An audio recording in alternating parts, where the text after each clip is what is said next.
ప్రియమైన సహోదరి సహోదరులారా, ప్రభువైన యేసుక్రీస్తు నామములో మీకు అందరికీ వందనములు.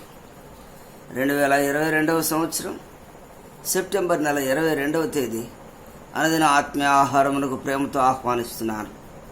నేటిదిన వాక్య భాగము ప్రకటన గ్రంథం 19వ అధ్యాయం 6-7 వచనాలు కలిసి ఉన్నాయి. చివరి భాగం చదువుకుందాం. బలమైన ఉరుముల శబ్దమును పోలిన ఒక స్వరము, సర్వాధికారియు ప్రభువునకు మన దేవుడు ఏలుచున్నాడు, ఆయనను స్తుతించుడి. ప్రభు సహాయం కొరకు చిన్న ప్రార్థన చేసుకున్నాం. ప్రేమగల దేవా, కృపల తండ్రి, సర్వలోక సృష్టికర్తమైన మా దేవా, సర్వకృపానిధియగు తండ్రి, మీకు వందనములు. గడిచిన రాత్రికాలం అంతా మీ కృపలో కాపాడి భద్రపరిచి నేటి దినంలో ఉదయకాలమున మీ పరిశుద్ధ పాదముల యొద్ద చేరి మీ వాక్యమును ధ్యానించుటకు ఇచ్చిన కృపకై స్తుతి చెల్లిస్తున్నాను. ప్రకటన గ్రంథం 19వ అధ్యాయం ధ్యానం చేసుకుంటున్నాం. ఈ దాసుడైనటువంటి బలహీనని జ్ఞాపకం చేసుకునండి. మీ ఆత్మతో నింపిన మా ఆత్మీయ మేళ్ళ కొరకు అవసరమైన సంగతులను మాకు నేర్పించమని యేసుక్రీస్తు ప్రభు వారి సజీవనామంలో ప్రార్థించడి వేడుకొంచున్నాము తండ్రి, ఆమెన్. ప్రియమైన దేవుని ప్రజలారా, గడిచిన కాలంలో ప్రకటన గ్రంథం వరుసగా ధ్యానం చేసుకుంటూ వస్తున్నాం. సర్వలోకమునకు దేవుని నామమును ఎరుగినటువంటి ప్రజలకు కలగబోయేటటువంటి దౌర్భాగ్యమైనటువంటి పరిస్థితులను బట్టి,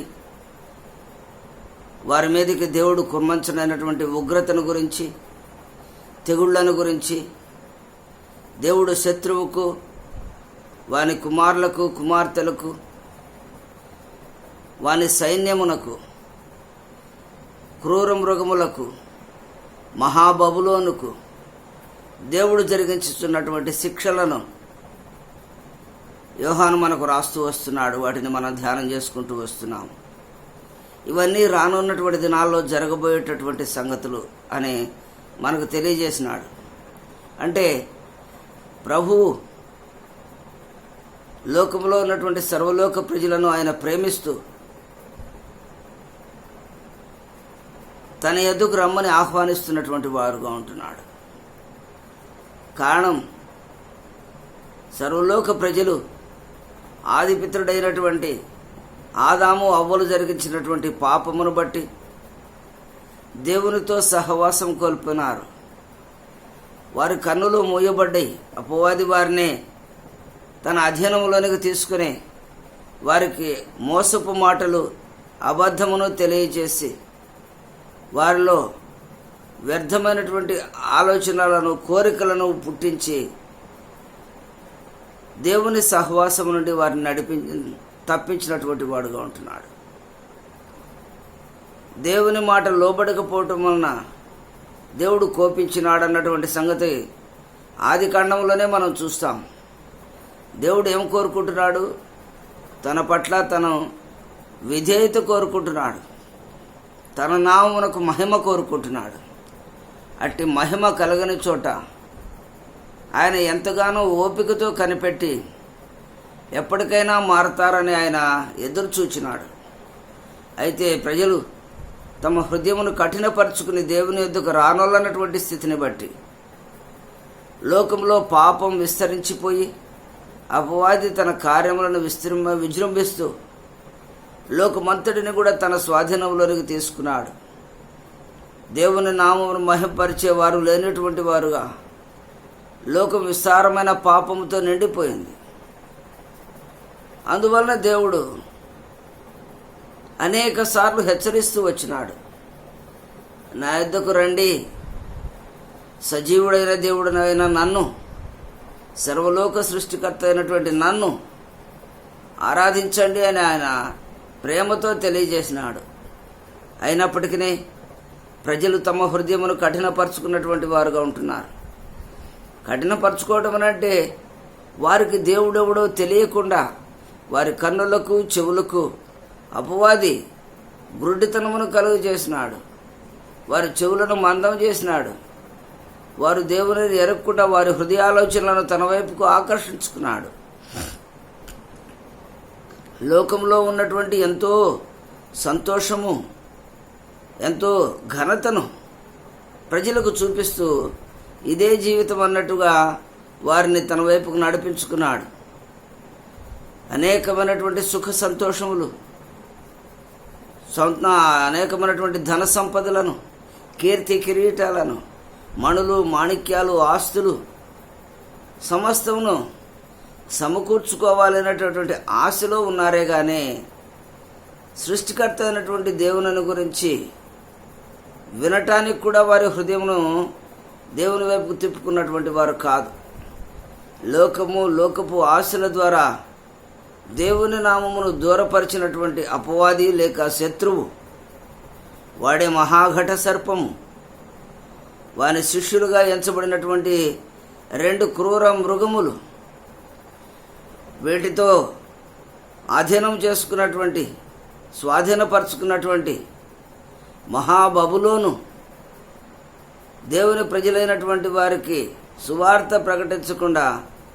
ప్రకటింపనీయబడకుండా అనేకమైనటువంటి ఆంక్షలతో దేవుని ప్రజలైనటువంటి వారిని అది ఆకర్షించుకున్నట్టుగా ఉంటుంది.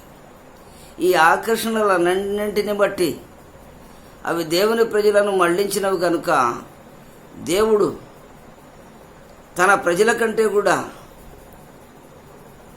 అపవాదిని ఆయన లక్ష్యం చేసినటువంటి వాడుగా ఉంటున్నాడు.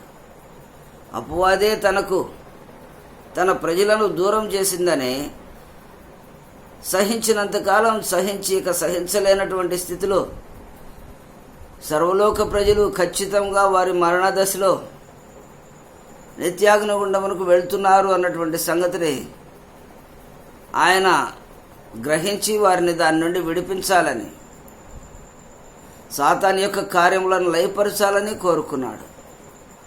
అందువల్లనే సాతానును అనేకసార్లు హెచ్చరించినప్పటికీ వాడు దేవుని మాటకు లోబడలేదు కనుక ఇక చివరికి వాడిని నాశనం చేయాలని దేవుడు నిర్ణయించుకున్నటువంటి వాడుగా ఉంటున్నాడు. ఆ నిర్ణయం వలననే ప్రకటన గ్రంథంలో జరగబోయేటటువంటి సంగతులను గురించి యోహానుకు దర్శనమిచ్చి ఆ పరలోక దర్శనపు సంగతులన్నింటినీ కూడా వివరిస్తూ వస్తున్నాడు. అయినప్పటికీ ఈ ప్రకటన గ్రంథం క్రీస్తు శకము 95వ సంవత్సరములో అపొస్తలుడైన యోహాను జీవించి ఉన్నటువంటి దినాల్లో దేవుడు ఆయనకిచ్చినటువంటి దర్శనము ద్వారా వ్రాయబడినటువంటి సంగతులు. కాబట్టి ఆనాటి నుండి దేవుని వాక్యము ప్రకటించబడుతున్నప్పటికీ లోకమునకు, అపవాదికి, దేవుని నామమును తిరస్కరించినటువంటి వారికి జరిగేటటువంటి తెగుళ్లను గురించి, నష్టముల గురించి ప్రకటిస్తున్నప్పటికీ ప్రజలు తమ దేవుని వైపుకు మరల్చబడలేనటువంటి వారుగా ఉన్నారు.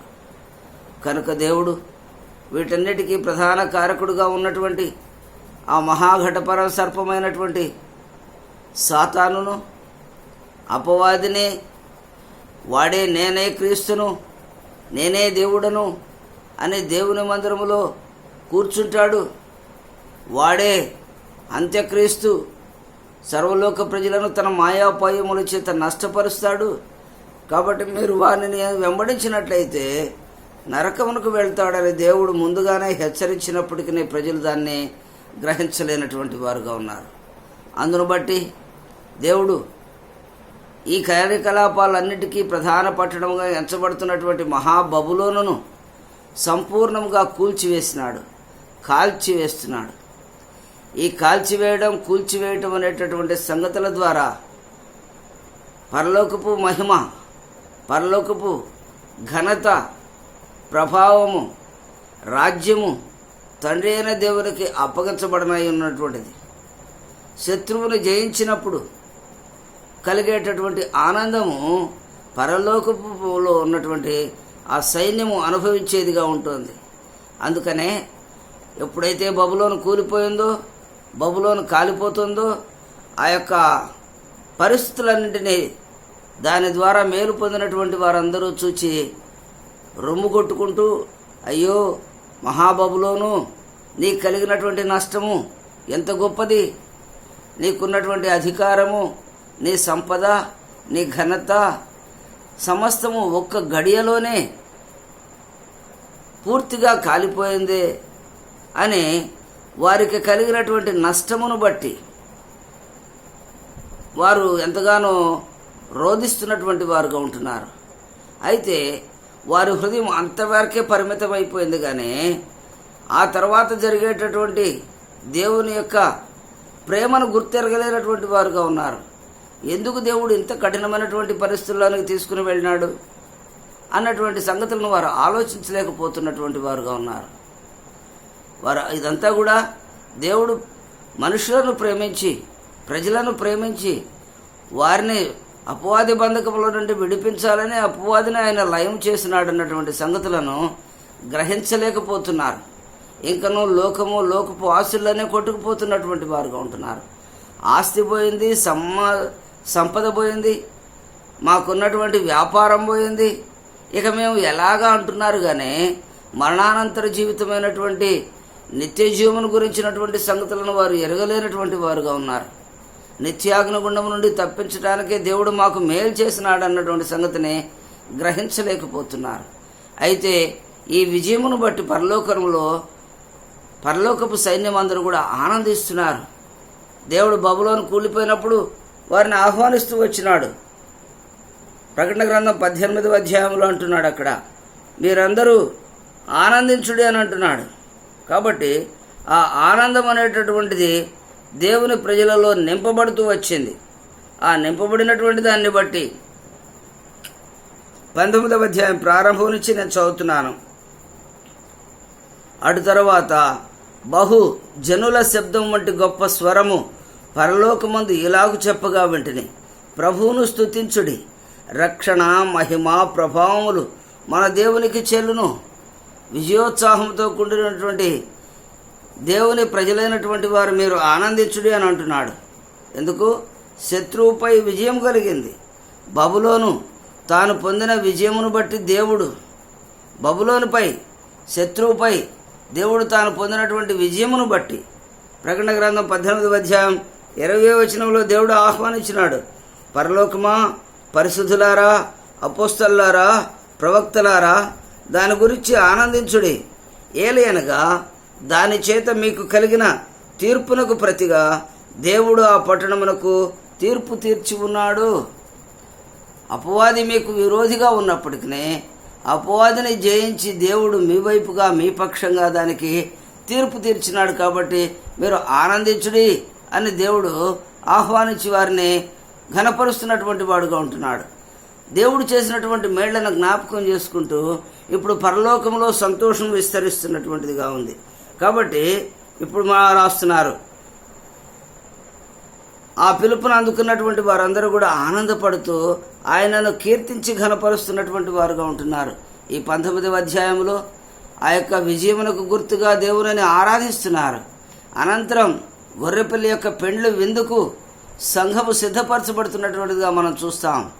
కాబట్టి ఈ యొక్క సంగతులను 19వ అధ్యాయంలో యోహాను వివరిస్తున్నటువంటి వాడుగా ఉంటున్నాడు.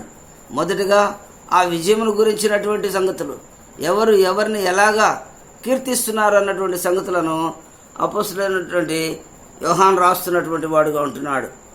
అక్కడ ఆయన నామమునకే మహిమ, రక్షణ, ప్రభావములు చెల్లునుగాక అంటూ ప్రభువును స్తుతించుతున్నారు, ప్రభువును ఆరాధిస్తున్నారు. మనం కూడా ప్రతి దినము దేవుడు చేసినటువంటి మేళ్లను జ్ఞాపకం చేసుకుంటూ మనం ఆరాధించాల్సినటువంటి వారంగా ఉంటున్నాం, కృతజ్ఞత చెల్లించాల్సినటువంటి వారంగా ఉంటున్నాం. దేవుడు నీ నుండి, నా నుండి ఏమీ కోరుకోవటం లేదు. మనకున్నటువంటి ఘనత కానీ, సంపద కానీ, ఆరోగ్యం కానీ, అందం కానీ ఆయన ఏది కూడా నీ నుండి కోరుకోవటం లేదు. నేను నిన్ను రక్షించినాను, నీ కొరకు ప్రాణం పెట్టినాను, నిన్ను నా కలువరి శిలువ రక్తములో కొనుక్కున్నాను, నీవు నా కుమారుడవు, నీవు నా కుమార్తెవు, నా ప్రజలు. కాబట్టి మీరు నిత్యము నన్ను ఆరాధించండి, ఘనపరచండి అని మాత్రమే దేవుడు కోరుకుంటున్నటువంటి వాడుగా ఉంటున్నాడు. అట్టి ఘనతను పరలోకపు సైన్యం ఆయనకు అందిస్తున్నదిగా దేవుడు వారి యందు ఆనందించేవాడుగా మనకు కనపడుతున్నటువంటి వాడున్నాడు. ఆ తర్వాత 2వ వచనం చదివితే, ఆయన తీర్పులు సత్యములను న్యాయములునై ఉన్నవి, తన వ్యభిచారముతో భూలోకమును చెరిపిన గొప్ప వేశ్యకు ఆయన తీర్పు తీర్చి తన దాసుల రక్తమును బట్టి దానికి ప్రతిదండన చేసేటటువంటి దేవుడు. దేవుని యొక్క తీర్పులు న్యాయములు, యథార్థములైనటువంటివి. దేవుడు అన్యాయస్తుడు కాదు. దేవుడు నీవు నేను ఆయన వైపునకు వచ్చి మనం మొరపెట్టినప్పుడు ఆయన మన పక్షంగా వ్యాజ్యమాడేటటువంటి వాడు, మన పక్షంగా న్యాయము తీర్చేటటువంటి వాడు. కాబట్టి దేవుని ప్రజలైనటువంటి వారు పొందుతున్నటువంటి నష్టమును బట్టి ఆయన వారికి న్యాయం చేసి శత్రువును దండించినటువంటి వాడుగా ఉంటున్నాడు. శత్రువునకు తీర్పు తీర్చినటువంటి వాడుగా ఉంటున్నాడు. శత్రువు చేసినటువంటి ఆ యొక్క మోసమును బట్టి నష్టపోయిన ప్రజలకు దేవుడే వారి పక్షంగా శత్రువునకు లేదా అపవాదికి ఆయన ప్రతి తీర్పు తీర్చినటువంటి వాడుగా ఉంటున్నాడు. ఆ ప్రతి తీర్పు ద్వారా ఏం కలిగింది? దండన కలిగింది. దేవుని యొక్క ఉగ్రత, దేవుని యొక్క కోపము, దేవుని యొక్క శిక్ష లోకం మీద కుమ్మరించబడినట్టుగా మనం చూస్తున్నాం. తద్వారా శత్రువు సంపూర్ణంగా నాశనం అయిపోయినటువంటి వాడు. కాబట్టి దేవుడు ఏం చేసినాడు? దేవుడు శిక్షించాలని కోరుకున్నాడా? కాదు. దేవుడు ప్రేమించినాడు, తన కృపను చూపించినాడు. ఇంకనూ విడువక తన ప్రజలను నష్టపరుస్తున్నది కాబట్టి శత్రువు పైన సంపూర్ణమైనటువంటి బలమును ప్రయోగించి దానిని నాశనం చేసి తన ప్రజలకు విడుదలను అనుగ్రహించినటువంటి వాడుగా ఉంటున్నాడు. ప్రతిదండన చేసినటువంటి వాడుగా ఉంటున్నాడు. తరువాత రెండవసారి ప్రభువును స్తుతించుడి అని.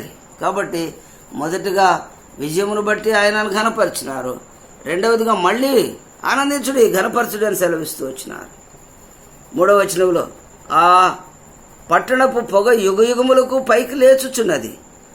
అప్పుడు ఆ 24 పెద్దలను 4 జీవులను సాగిలపడి ఆమెన్, ప్రభువును స్తుతించుడి అని చెప్పుచు సింహాసనాసీనుడకు దేవునికి నమస్కారం చేసి, దేవుని ప్రజలైనటువంటి వారు పరలోకంలో ఎంతగా ఆయనను ఆరాధిస్తున్నారో ఆయనను ఆరాధించిన కొలది భూమి మీద మహాబబులోను పట్టణం కాలిపోతున్నటువంటి ఆ పొగ యుగయుగములు అది విజృంభిస్తున్నటువంటిదిగా ఉంటుంది. ప్రభువును ఆరాధించినటువంటి తన ప్రజలు ఆరాధిస్తున్న కొలది పరలోకంలో ప్రభువును ఆరాధించే కొలది ఈ భూలోకంలో ఉన్నటువంటి మహాబబులోని యొక్క పొగ అది యుగయుగములు ఎదుగుచూ అవి పైకి పాకుతూ దాని నాశనమును కనపరిచేదిగా ఉంటుంది. అందుకనే యెషయా గ్రంథం 34వ అధ్యాయం 10వ వచనంలో ఆ మాట రాస్తున్నాడు. అది రేయింబగుళ్ళు ఆరక ఉండును, దాని పొగ నిత్యము లేచును, అది తరతరములు పాడుగా ఉండును, ఎన్నడును ఎవడును దానిలో పడి దాటడు. దాని యొద్దకు రావటానికి కూడా ఇష్టపడినటువంటి దేవుని ప్రజలైనటువంటి వారి యొక్క నాశనమును కోరినటువంటి మహాబబులోనుకు ఆ నష్టము దానిని సంపూర్ణంగా యుగయుగములు మండుతూ ఉండేటటువంటి విధంగా ఆనాడు సొదొమ గొమొర్రాల వలె దాని పొగ యుగయుగములు పైకి లేస్తున్నట్టుగా దేవుని వాక్యం మనకు సెలవిస్తోంది. కాబట్టి అక్కడ ఉన్నటువంటి 24 పెద్దలు 4 జీవులు ప్రభునామమును స్తుతించి ఆ సింహాసనైనటువంటి దేవునికి వారు ఘనత ప్రభావములు ఆరోపించినటువంటి వారుగా ఉంటున్నారు. అందుకనే అక్కడ రాస్తున్నారు 5వ వచనంలో, మరియు మన దేవుని దాసులారా, ఆయనకు భయపడువారులారా, కొద్దివారేమి గొప్పవారేమి, మీరందరూ ఆయనను స్తుతించుడి అని చెప్పుచున్న ఒక స్వరము సింహాసనము నుండి వచ్చెను. దేవుని నామమునకు మహిమే పరలోకమంతా కూడా ప్రతిధ్వనిస్తోంది. ఆరాధించండి, ఆరాధించండి, దేవుని నామమునకు ఘనత ప్రభావములు ఆరోపించండి అని సర్వలోకంలో ఉన్నటువంటి ఆ పరలోకపు సైన్యము ప్లస్ 4 జీవులు 24 పెద్దలు తమ ఆధిక్యతను తమ ఘనతను తీసివేసి కేవలం దేవుని నామమునకే మహిమ చెల్లించినటువంటి వారుగా మనకు కనపడుతోంది. కాబట్టి ఇక్కడ ప్రభువును ఆరాధిస్తూ ఉంటే ఆ మహాబబులోను కాలిపోయేటటువంటి దాని పగ ఇంకా పైకి ఇంకా పైకి ఇంకా పైకి అది ఆకాశమునంటేనట్లుగా అది కాలుతూ దాని నాశనమును సర్వలోక ప్రజలకు చూపిస్తూ దానిని నష్టపరుస్తున్నటువంటిదిగా దేవుని యొక్క మహిమను ఘనపరుస్తున్నటువంటిదిగా మనకు కనపడుతోంది. ఈ స్తుతి కీర్తన ఎప్పుడైతే జరుగుతూ ఉందో, స్తుతి కీర్తన ముగియగానే వివాహ కీర్తన మొదలవుతోంది. వివాహము, కుమారుడైనటువంటి యేసుక్రీస్తు ప్రభు యొక్క వివాహం కొరకు సిద్ధపడినటువంటి పెళ్లి కీర్తన ప్రారంభించబడుతోంది. ఎక్కడ ఏ విధమైనటువంటి ఇబ్బంది లేకుండా, అపశృతి లేకుండా ఎంతో లయబద్ధంగా వారు దేవునిని కీర్తిస్తూ గొర్రెపిల్ల యొక్క పెళ్లి కీర్తనను పాడుతున్నటువంటి వారుగా ఉంటున్నారు. సర్వశక్తి కలిగినటువంటి దేవుడు, సర్వాధికారి అయినటువంటి దేవుడు సాతాను నుండి తన సంఘమును విడిపించి విమోచించినాడు. తన రక్తము ద్వారా తన సంఘమును ఆయన కొనుక్కున్నటువంటి వాడుగా ఉంటున్నాడు. ఆ కొనుక్కుని ఆ సర్వశక్తి గల దేవుడు తనకు పెళ్లి వధువుగా ప్రదానం చేసుకున్నటువంటి వాడుగా ఉన్నాడు.